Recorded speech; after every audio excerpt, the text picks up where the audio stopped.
नमस्ते, मैं वैष्णव और जैसे आप जानते हैं स्टार्टअप योगेश में हम आपको मदद करते हैं ताकि आप बिजनेस के कौशल सीख पाए आसानी से और अपना सफल बिजनेस शुरू कर पाएंगे। तो आज बहुत ही एक नया चीज मैं आपके लिए लेकर आया हूँ। ये है एम्बुलेंस वाला बिजनेस। एम्बुलेंस बिजनेस कैसे शुरू करेंगे, क्या क्या चीजें आपको ध्यान रखना पड़ेगा, बहुत ही कम खर्च में आप इस बिजनेस को शुरू कर सकते हैं और ये एक नेसेसिटी है। और इस बिजनेस में आप किस तरीके से आगे बढ़ सकते हैं, किस तरीके से जीत सकते हैं, इस वीडियो में आपको पूरा गाइड मिलेगा। और उसी के साथ साथ शुरू करने से पहले अगर आप इस चैनल पर नए हैं तो सब्सक्राइब कीजिए, लाइक कीजिए इस वीडियो को, और अगर आपका कोई भी क्वेश्चन क्वेरी है तो हमें कमेंट सेक्शन में बता सकते हैं और हमारे टेलीग्राम ग्रुप के साथ जुड़ सकते हैं जहां पे आप अपने क्वेश्चन पूछ सकते हैं और हमारी टीम आपको मदद करेगी आगे बढ़ने के लिए, आपका जो प्रॉब्लम है उसको सॉल्व करने के लिए। उसी के साथ साथ कमेंट करें कौन सा बिजनेस गाइड आप देखना चाहते हैं, कौन से बिजनेस के बारे में आप जानना चाहते हैं, सीखना चाहते हैं, और अगर आपको कोई भी एग्जिस्टिंग बिजनेस है उसको लेकर अगर आपको गाइड चाहिए तो कमेंट सेक्शन में हमें बताएं या टेलीग्राम में हमें बताएं ताकि हम आपको मदद कर पाए। तो चलिए शुरू करते हैं इस वीडियो को। तो सबसे पहले शुरू करने से पहले ये हमें समझना पड़ेगा कि हाउ डज इट वर्क, ये काम कैसे करता है। अगर आपको यही पता नहीं कि कोई बिजनेस जो काम करता है, अगर आपको नहीं पता है तो फिर आप उसको नहीं कर पाएंगे।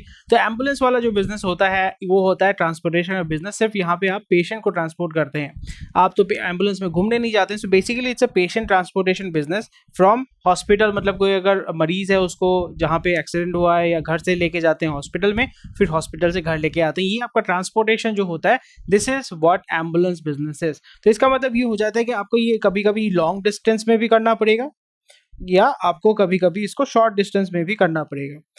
ठीक है। सो टिपिकली आपका जो प्राइमरी जो डेस्टिनेशन है, जैसे ऊबर में आप डालते हैं ना कहाँ पे डेस्टिनेशन है, तो आपका प्राइमरी डेस्टिनेशन है वो है आपका हॉस्पिटल। तो चलिए बात करते हैं ये क्या प्रॉब्लम सॉल्व करता है। जैसे आप समझ पा रहे हैं कि यहाँ पे पेशेंट ट्रांसफर करना पड़ता है और जब भी आप बीमार होते हैं, घर में कोई बीमार होता है तो उनको जल्दी हॉस्पिटल लेके जाना पड़ता है, कहीं पे भी एक्सीडेंट होता है तो उनको जल्दी लेके जाना पड़ता है हॉस्पिटल। तो यहाँ पे ये प्रॉब्लम सॉल्व करता है कि जो इमरजेंसी सर्विसेज है या जो पेशेंट ट्रांसफर है या ट्रांसपोर्टेशन है उसमें ये मदद करता है। So that is the reason why it is very important in our livelihood और हमारे सोसाइटी में इसकी बहुत ज़्यादा ज़रूरत होती है। तो यहाँ पे चलिए हम बात करते हैं कि हमारे कस्टमर्स कौन है। तो यहाँ पे चलिए हम बात करते हैं कि हमारे कस्टमर्स कौन है, हमारा यूज़र कौन है, बायर कौन है। क्योंकि बार बार मैं कहता हूँ कि आपको पता होना चाहिए कि आपका यूज़र मतलब कौन यूज़ करता है और कौन आपको पैसा देता है। तो यहाँ पे जो यूज़र होते हैं वो टिपिकली आपके पेशेंट होते हैं। अगर आप इंटेंसिव केयर मतलब इमरजेंसी सर्विसेज होते हैं, नॉन इमरजेंसी सर्विसेज होते हैं, उसके बारे में आपको पूरा डिटेल्स बताऊँगा। अगर आप यहाँ पे नॉन इमरजेंसी सर्विसेज में होते हैं तो जो ओल्ड एज है, जिनको हॉस्पिटल में लेके जाना पड़ता है ट्रीटमेंट के लिए, बहुत ही जो बीमार होते हैं उनको लेके जाना पड़ता है, तो यूज़र्स होते हैं पेशेंट। और बायर कौन होता है या पे करने वाला कौन होता है, टिपिकली जो पेशेंट पार्टी होती है, जिसको आप हॉस्पिटल में भी सुनोगे पार्टी बोलते हैं, उसको पार्टी कस्टमर बोलते हैं। और वहाँ पे पेशेंट पार्टी होता है, वो टिपिकली आपके फैमिली मेम्बर्स होते हैं, वही आपके पे करते हैं। यहाँ पे ऐसा नहीं है कि माँ बाप पे करेंगे या मतलब कोई रिश्तेदार पे करेगा, ये टिपिकली फैमिली मेम्बर जो है वो आपको पे करते हैं या आपके हॉस्पिटल के पैकेजेस में ये सब इंक्लूडेड रहता है। तो आपका कस्टमर कहाँ पे है ये आपका जानना बहुत ज़रूरी है। जैसे आप अगर वीडियो कोर्सेज सेल करें तो आपका कस्टमर कहाँ पे है, आपका कस्टमर ऑनलाइन में है, पर इस जगह पे आपका कस्टमर जो है वो कम्प्लीटली आपका ऑफलाइन में है। ऑनलाइन से भी आप ला सकते हैं पर आपके लोकल एरिया से ही आपको वो कस्टमर मिलेगा। सो मतलब ये है कि जो भी आपका एग्जिस्टिंग कस्टमर होगा, जो भी आपके सर्विसेज अवेल करेंगे, वो सब कुछ ऑफलाइन में रहेंगे, उनको आप ऑनलाइन एंड ऑफलाइन के थ्रू एक्वायर कर सकते हैं। ऑनलाइन के थ्रू आप उसको एक्वायर कर सकते हैं, उनसे आप कॉल पा सकते हैं। जब भी आपको एम्बुलेंस सर्विसेज चाहिए होगा तो आप क्या करेंगे, गूगल में जाकर सर्च करेंगे तो आप वहाँ से ऑनलाइन एक्विजिशन कर पाएंगे। बट आपको सर्विस जो है वो आपको लोकल में ही देना पड़ेगा, यानी आपको ऑफलाइन में ही देना पड़ेगा। तो यहाँ पे आपके कस्टमर्स कौन है, आपका लोकेशन कहाँ पे, हर जगह है। इंसान जहाँ कहीं भी रहता है उसको मेडिकल सर्विसेज चाहिए होता है, रोटी कपड़ा मकान और हेल्थ केयर आपको चाहिए होगा। तो आपका सर्विसेज आपको रूरल में भी चाहिए, अर्बन में भी चाहिए और सेमी अर्बन, हर एक जगह आपको चाहिए होगा। सो ऑल ओवर ये सबसे अच्छा बिजनेस है और ये हमेशा ये बिजनेस चलेगा क्योंकि इंसान जब तक जिंदा रहेगा उसको बीमारियां होंगी, बीमारी को ठीक करने के लिए उसको एम्बुलेंस चाहिए होगा ताकि पेशेंट को वो ट्रांसपोर्ट कर पाए। तो ऑल ओवर द वर्ल्ड इसकी रिक्वायरमेंट होती है। ठीक है, तो कहीं से भी आप इस बिज़नेस को शुरू कर सकते हैं। नेक्स्ट पॉइंट जो है, यहाँ पे आपको क्या लाइसेंसेस चाहिए होंगे बिजनेस को चलाने के लिए। जी हाँ, अगर आप बिजनेस शुरू कर रहे हैं तो आपको ट्रेड लाइसेंस चाहिए होगा जो लोकल अथॉरिटी आपको दे देगा। आपका अगर म्यूनसिपैलिटी है या पंचायत है, वहाँ पे आपको अगर कंपनी का नाम शुरू करते हैं तो यहाँ पे आपको ट्रेड लाइसेंस चाहिए होगा। कोई स्पेशल लाइसेंस चाहिए होता है नॉट टिपिकली। यहाँ पे मैं आपको दो चीज़ समझाने की कोशिश करूँगा। एक होता है आपका इमरजेंसी सर्विस, ठीक है। इमरजेंसी सर्विस यानी कहीं पे अगर एक्सीडेंट हो गया तो वहाँ पे एम्बुलेंस जो आते हैं, आईसीयू वाले एम्बुलेंस आते हैं अभी बहुत सारे, तो वो हो जाता है आपका इमरजेंसी के लिए। और एक होता है एनईएमटी। एनईएमटी आपको ध्यान में रखना पड़ेगा, इसका मतलब होता है non emergency medical treatment. Non emergency medical treatment, for example आपके छाती में दर्द हो रहा है, आप लेट के जा रहे हैं, ठीक है, आपके पेट में दर्द हो रहा है, आपका हाथ फॉर एग्जांपल हाथ टूट गया, ठीक है, वो इमरजेंसी नहीं है, आप जिंदा हो, टूटे हाथ से भी आप जिंदा रहोगे, मरोगे तो जल्दी से नहीं, तो आप फिर हॉस्पिटल में आपको लेके जाया जा रहा है, तो उसमें आराम से जा सकते हैं, कोई टेंशन नहीं है। पर अगर आप सोचिए हार्ट अटैक हुआ तो आपको जल्दी लेके जाना पड़ेगा हॉस्पिटल, तो वो आ जाता है इमरजेंसी में। अगर आपको सोचते हैं हाथ टूट गया या लिगामेंट टूट गया तो आपका नॉन इमरजेंसी, इसको कहते हैं एनईएमटी, इसको आप ध्यान रखिएगा, नॉन इमरजेंसी मेडिकल ट्रीटमेंट, ये आपका अलग होता है। तो इसके लिए आपको लाइसेंस नहीं चाहिए होता, पर अगर आप इमरजेंसी सर्विसेज के लिए कर रहे हैं तो यहाँ पे आपके पास एक पैरामेडिक चाहिए होगा, जो जब आप किसी पेशेंट को पिकअप कर रहे हैं तो उसको बेसिक जो फर्स्ट एड है वो प्रोवाइड कर पाएगा, वो एक पैरामेडिक आपको चाहिए होगा। जो आपका शॉक देने वाला डिफिब्रिलेटर समथिंग ऐसा कुछ उसको बोलते हैं, आपका दिखाते हैं ना छाती में लगा के धुर धुर के करते हैं, वो वाला आपको चाहिए होगा, तो उसके लिए भी आपको एक पैरामेडिक चाहिए होगा। तो ये आपका इमरजेंसी सर्विसेज आप बाद में कर सकते हैं। आपको जो शुरू करना है वो है एनईएमटी से शुरू करना है। तो यहाँ पे आपको स्पेशल लाइसेंसेस एनईएमटी के लिए नहीं चाहिए होगा। यहाँ पे एक चीज़ आपको ध्यान में रखना पड़ेगा, जो भी एम्बुलेंस ड्राइवर होगा उसके पास एलएमवी लाइसेंस होना चाहिए। एलएमवी का मतलब होता है लाइट मोटर व्हीकल, आपका उसका लाइसेंस होना पड़ेगा, और उसके पास 2 साल का एक्सपीरियंस होना चाहिए ड्राइविंग का 2 साल का एक्सपीरियंस होना पड़ेगा, तभी वो आपका लीगली, आप उसको इलीगली तो बहुत कुछ कर सकते हैं, पर लीगली अगर आपको करना है तो लाइट मोटर जो ड्राइवर है उसके पास लाइट एलएमवी लाइसेंस होना पड़ेगा, मिनिमम 2 साल का ड्राइविंग एक्सपीरियंस होना पड़ेगा। नेक्स्ट हो जाता है जीएसटी रिक्वायर्ड है या नहीं। जैसे आप जानते हैं कि अगर आपका ईयरली अगर 40 लाख का अगर रेवेन्यू नहीं होता है तो आपको जीएसटी नहीं चाहिए होगा, क्योंकि आप लोकल कस्टमर्स को सर्विस दे रहे हैं। तो इन दिस सिचुएशन आप बिना जीएसटी के भी बिजनेस को शुरू कर सकते हैं, उसको ग्रो कर सकते हैं। सो यहाँ पे चलिए बात करते हैं कि आपको कितना कैपिटल चाहिए होगा, पूंजी कितनी चाहिए होगी। सबसे इंपॉर्टेंट चीज़ हो जाता है वो एम्बुलेंस का व्हीकल। एम्बुलेंस का जो व्हीकल है that is the most expensive equipment. उसके बाद भी बहुत कुछ एक्सपेंसेस आते हैं, ऑक्सीजन सिलेंडर, फिर आपके नेबुलाइजर, बहुत कुछ होता है, वो एक्सपेंसिव है। बट यहाँ पे सबसे एक्सपेंसिव आपका होता है वो है एम्बुलेंस। तो वर्किंग कैपिटल इनिशियल आप इन्वेस्टमेंट कर सकते हैं, प्रॉपर्टी आपको चाहिए होगा, नहीं चाहिए होगा आप रास्ते में भी एम्बुलेंस को रख सकते हैं। इक्विपमेंट इन्वेस्टमेंट, जो एम्बुलेंस होता है और जो ऑक्सीजन सिलेंडर होता है, बहुत सारे नेबुलाइजर, ये सारी जो चीज़ें होती हैं वो आपके इक्विपमेंट के अंदर इन्वेस्टमेंट होती है। सो यहाँ पे आपको प्रॉपर्टी में कोई इन्वेस्ट नहीं करना पड़ता है, but you have to invest into equipments, जिसके माध्यम से आप काम कर सकते हैं। तो इस जगह पे आप क्या कर सकते हैं, अगर आपके पास जो है रोकड़ा, अगर आपके पास रोकड़ा नहीं है तो आप क्या करेंगे। अगर सोचिए कि आपको अगर नया एम्बुलेंस खरीदना है तो 7-8 लाख रुपए तक खर्चा करना पड़ेगा। अगर आपके पास 7-8 लाख रुपए नहीं है, आपके पास में भी 1 लाख रुपए है, 2 लाख रुपए, तो आप इस जगह पे ऑक्शन में जाके जो पुराने एम्बुलेंस है वो खरीद सकते हैं, या जो लोन पे लेके मतलब सीज किए जाते हैं, लोन रीपे नहीं कर पाते, वो वाला आप ले सकते हैं। यूज्ड आप व्हीकल खरीद के उसको एम्बुलेंस में कन्वर्ट करके इस्तेमाल कर सकते हैं।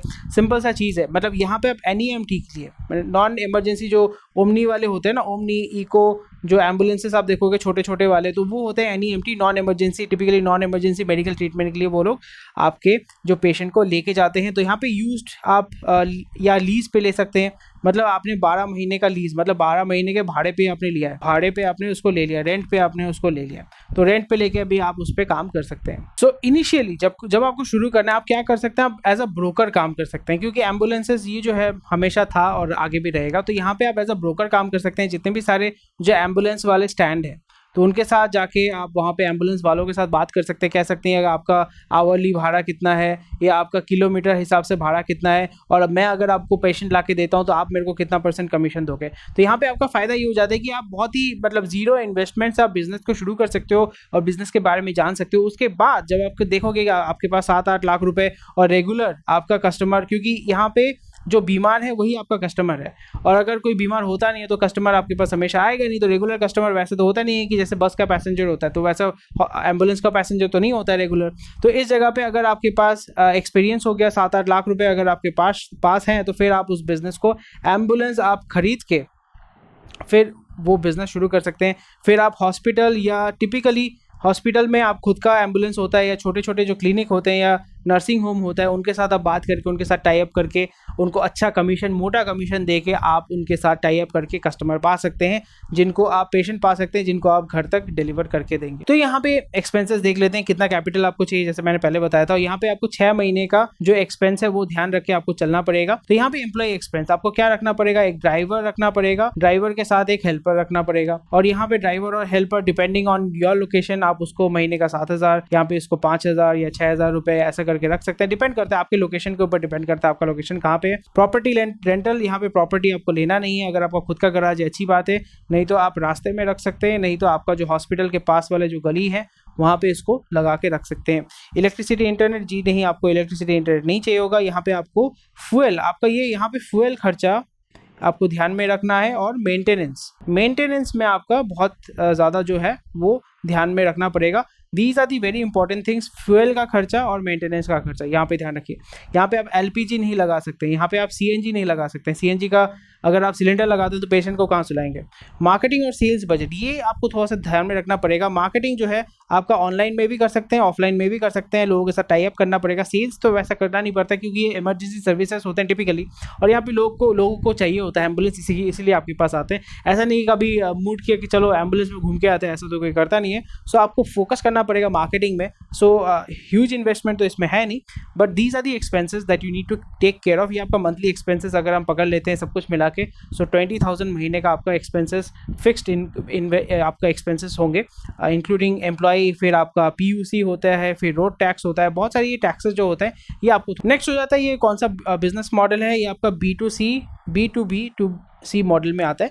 B2B मतलब जो क्लिनिक है उनके साथ आप काम कर रहे हैं, जो हॉस्पिटल है उनके साथ आप काम कर रहे हैं, ठीक है। B2C मतलब आप जो कस्टमर्स हैं, जो पेशेंट पार्टी है, उनके साथ आप डायरेक्टली इंटरेक्ट कर रहे हैं, उनके साथ आप उनको सर्विस प्रोवाइड कर रहे हैं। तो ये आ जाता है B2B2C मॉडल में, आप दोनों तरीके से काम। नेक्स्ट आ जाता है मार्जिन। ऑब्वियसली इंडस्ट्री टाइप जो है वो है हेल्थ केयर, ठीक है, हेल्थ केयर एंड ट्रांसपोर्ट, दो इंडस्ट्री का कॉम्बिनेशन है, हेल्थ केयर और ट्रांसपोर्टेशन का आपका ये कंपटीशन है। लोकल आपका कंपटीशन रहता है, obviously competition is much high है। यहाँ पे आपके एसोसिएशंस होते हैं, उनके साथ आप जुड़ के उनके मेंबर बन के आप काम कर सकते हैं, उनसे काम भी आपको मिल जाएगा रेडीमेड। यहाँ पे मार्जिन इज़ क्वाइट गुड, अच्छा मार्जिन है। छोटा सा इंडस्ट्री है, ये बहुत बड़ा इंडस्ट्री नहीं, छोटा सा इंडस्ट्री है, तो यहाँ पे मोटा मोटी अच्छा मार्जिन आपको मिल जाता है, 30 to 40%। जो भी आपका खर्चा आता है तो उसी हिसाब से आप ट्रिप के हिसाब से पैसा कर सकते हो, नेगोशिएट आपको करना पड़ेगा। ऐसा काम मत करो कि मतलब आदमी जब बीमार होता है तो बहुत वीक होता है, उसको लूटो मत, आप उससे नेगोशिएट करो कि मेरा जाने आने का इतना खर्चा होता है, आप मुझे 300 रुपये मेरा जो खर्चा आता है, सोचिए 200 रुपये, तो 300 रुपये मेरा आप भाड़ा दे देना, नहीं तो मेरा धंधा कैसे चलेगा। तो समथिंग लाइक दैट। ऐसा मत करो कि आप उससे 2,000 रुपये मांग रहे हो, फिर वो अपना जो कंगन है, फिर ईयरिंग है, उसको गिरवी रख के आपको पैसा दे रहा है, ऐसा काम मत करो आप। फिर एग्जिस्टिंग बिजनेसेस कौन है, बहुत सारे आपके हॉस्पिटल के पास में स्मॉल एम्बुलेंसेस हैं, हॉस्पिटल के खुद के एम्बुलेंसेस होते हैं, ठीक है, इंडिविजुअल ओन एम्बुलेंसेस होते हैं, फार्मेसी वालों के एम्बुलेंसेस होते हैं। तो बहुत सारे मतलब ऑलरेडी एग्जिस्टिंग बिजनेसेस हैं। Is this business franchisable? Yes, this business is actually franchisable business model. जैसे मैंने आपको कहा B2B2C, इस मॉडल में आप काम कर सकते हैं आसानी से और अपने कस्टमर्स को अच्छा सर्विस आप लोग दे सकते हैं, ठीक है। वर्क फोर्स रिक्वायर्ड, यहाँ पे अगर आप NEMT में काम करते हैं, NEMT non emergency medical treatment, तो उसमें आपको लो स्किल से भी हो जाएगा या सेमी स्किल से हो जाएगा। हाईली स्किल तभी आपको चाहिए होगा जब आप इमरजेंसी में जाओगे, इमरजेंसी सर्विसेज प्रोवाइड करोगे, या आपके पास एक ICU एम्बुलेंस है, तभी आपको चाहिए होगा।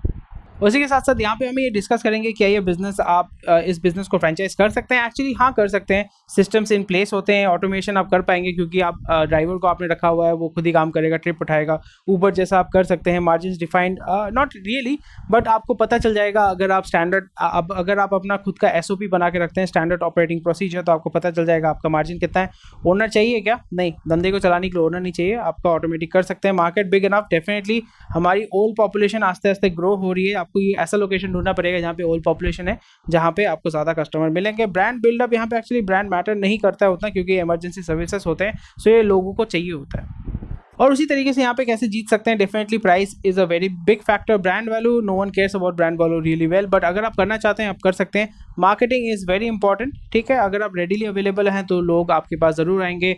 आपको हॉस्पिटल्स के साथ टाई अप करना है, क्लिनिक्स के साथ टाई अप करना है, नर्सिंग होम के साथ टाई अप करना है, जो रेजिडेंशियल कॉम्प्लेक्सेस हैं जहाँ पे बूढ़े लोग रहते हैं वहाँ पे आपको टाई अप करना है, ओल्ड एज होम्स के साथ आपको टाई अप करना है, सेल्स उसी तरीके से करना है। लोकेशन इज़ वेरी इंपॉर्टेंट, आपको ऐसा जगह देखना पड़ेगा जहाँ पे ओल्ड एज लोग जो हैं वो ज़्यादा रहते हैं। टिपिकली आपका रेजिडेंशियल एरिया जैसे कोलकाता में, old population in Kolkata is huge, तो यहाँ पे आपका हेल्थ केयर बिजनेस जो है वो बहुत बूम कर रहा है। यहाँ पे हर गली नुक्कड़ में आप देखोगे एक फार्मेसी की दुकान होगी, एक चाय की दुकान होगी, एक सिगरेट की पान बीड़ी की दुकान होगी। तो ये 3 चीज़ मैंडेटरी है। कस्टमर सर्विस, डेफिनेटली आपको कस्टमर को लूटना नहीं है, अच्छा सर्विस देना है। यहाँ पे उतना मैटर नहीं करता है, but still if you are able to do quality, यहाँ पे क्वालिटी की कुछ है नहीं, आपको सही सलामत कस्टमर को हॉस्पिटल तक पहुँचाना है ताकि वो जो है वो स्वस्थ हो सकें जल्दी। विजिबिलिटी, डेफिनेटली आप जितना अच्छा मार्केटिंग करोगे उतना आपको लोग देख पाएंगे कि हाँ श्याम एम्बुलेंस सर्विसेज, ठीक है। तो अगर आप करते हैं तो डेफिनेटली फ़ायदा है। आपका एयर एम्बुलेंस का भी बिजनेस है। एयर एम्बुलेंस का मतलब होता है कि यहाँ से अगर आप सोचिए दिल्ली पेशेंट को लेके जाना चाहते हैं बहुत ही जल्दी किसी ट्रांसप्लांट के लिए, सर्जरी के लिए, तो एयर एम्बुलेंस होता है जहाँ पे आप पूरा एक चार्टर प्लेन या हेलीकॉप्टर हायर करते हो, तो वो भी कर सकते हैं, वो लेटर स्टेज में। आप इनिशियली एम्बुलेंस लोकल से चलाइए, फिर आप वहाँ पे पहुँच सकते हैं। सब्सक्रिप्शन पैकेज, यहाँ पे सब्सक्रिप्शन पैकेज बोल के कुछ नहीं होता है। हॉस्पिटल्स के साथ आप कर सकते हैं, आप क्लिनिक्स के साथ कर सकते हैं जिनका रेगुलर कस्टमर है। यूजिंग बेटर मटेरियल, यहाँ पे मटेरियल का कुछ नहीं है, पर अगर आप जो गाड़ी है, व्हीकल है, अगर आप उसको साफ़ सुथरा रखते हैं, अपडेट करते हैं, तो फिर आपको ज़्यादा फ़ायदा मिलेगा। उसी के साथ साथ ये चीज़ भी आप कर सकते हैं, एम्बुलेंस को एज अ ट्रांसपोर्टेशन व्हीकल आप चला सकते हैं। क्या ट्रांसपोर्ट कर सकते हैं? ऑक्सीजन सिलेंडर, ठीक है, ऑक्सीजन सिलेंडर, दवाई, मतलब फार्मास्यूटिकल अगर कुछ चाहिए होगा, जैसे मास्क वास्क जो है, फार्मास्यूटिकल के साथ, फार्मेसी के साथ आप काम करके उनका सामान इधर उधर ट्रांसपोर्टेशन का काम कर सकते हैं। सो वहाँ से भी आप पैसा उठा सकते हैं। ऑफर चॉइसेस, यही ऑफर आप कर सकते हैं कि मैं आपको ऑक्सीजन सिलेंडर डिलीवर कर दूंगा, फार्मेसी का जो भी चाहिए होगा ट्रांसपोर्टेशन लोकल मैं करके दे दूंगा, हॉस्पिटल से क्लिनिक, क्लिनिक से हॉस्पिटल, ऐसा आप कर सकते हैं। रेफरल सिस्टम आप कर सकते हैं कि अगर आप किसी पेशेंट या मतलब अपने नेटवर्क में किसी एसोसिएशन को अगर आप मेरे को कस्टमर दोगे, हॉस्पिटल को अगर कहते हैं कि कस्टमर दोगे तो 10% मैं आपको दूंगा, 20% मैं आपको दूंगा। कमीशन सिस्टम से, आप रेफरल सिस्टम से इस चीज़ को तैयार कर सकते हैं, अपनी ब्रांड को बिल्डअप कर सकते हैं। तो आज का वीडियो, आई होप इस वीडियो में आपने सीखा कि किस तरीके से एम्बुलेंस वाला बिजनेस आप शुरू कर सकते हैं। खर्चा थोड़ा सा इन्वेस्टमेंट है, बट आप बहुत कम खर्चे से भी शुरू कर सकते हैं। एज अ ब्रोकर आप शुरू कर पाएंगे, फिर आस्ते आस्ते आप खुद का गाड़ी बनाइए, एक गाड़ी लगाइए, फिर दूसरा तीसरा गाड़ी करके आप अपना जो एक फ्लीट तैयार कर सकते हैं, एक सक्सेसफुल बिजनेस तैयार कर पाएंगे एम्बुलेंस सर्विस का, क्योंकि ये मैंडेटरी है, हर जगह चाहिए होता है, रूरल, सेमी अर्बन, अर्बन, हर जगह चाहिए होता है। So I hope this video was useful. अगर आपका कोई भी क्वेश्चन, क्वेरी है, अगर मैं कुछ मिस आउट कर चुका हूँ या मैं कुछ गलत मैंने कहा है, तो हमें कमेंट सेक्शन में बताइएगा ताकि हम अपनी वीडियोस को इंप्रूव कर पाएंगे, और आपका फीडबैक हमें मदद करता है अपने कंटेंट को बेहतर बनाने में।